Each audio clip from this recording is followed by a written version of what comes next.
All right, method 2 is going to calculate how many seconds it needs to take per calibration marking on that syringe. Okay, so seconds per calibration.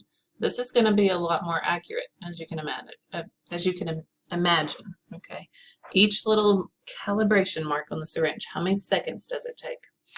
All right, so let's say we have an order to give morphine 4 milligrams direct IV push, and it comes available, morphine sulfate, 10 milligrams per milliliter.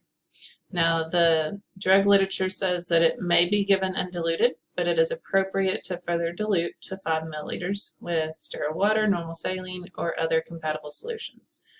So the current drug reference book says to administer this medication over 5 minutes.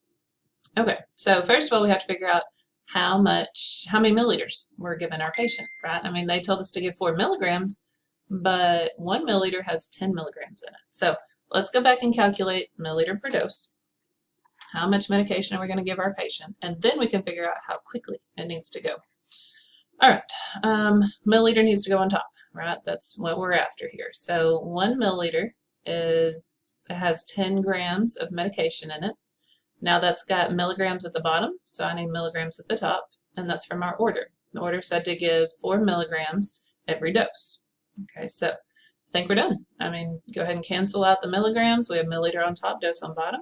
So that puts us dividing 4 over 10, which should give us 0.4 milliliters per dose. Okay.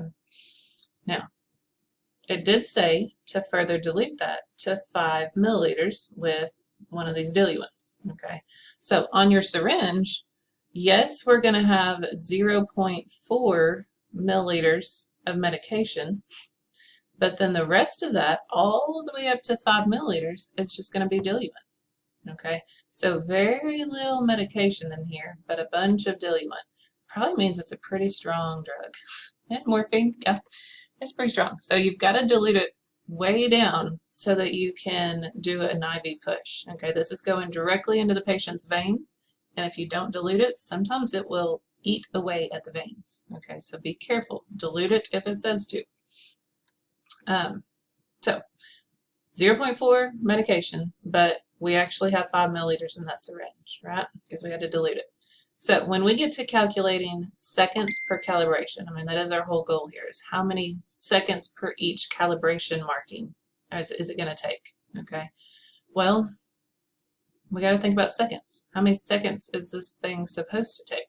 It did say to administer this over 5 minutes, right? So if we take that 5 minutes and multiply it by 60, it's supposed to take 300 seconds to give this medication.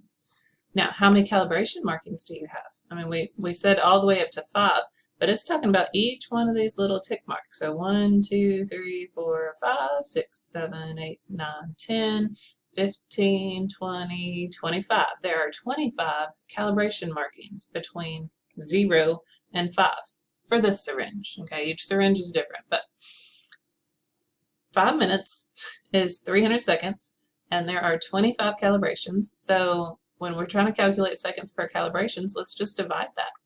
300 divided by 25 should tell you 12. So it's going to take 12 seconds from this line to this line. That's going to take another 12 seconds from this line to this line, okay, and this line to this line. So the whole course of the thing here, it's going to take 5 minutes to give that medication, but you're counting at 12 seconds at a time. A lot more accurate.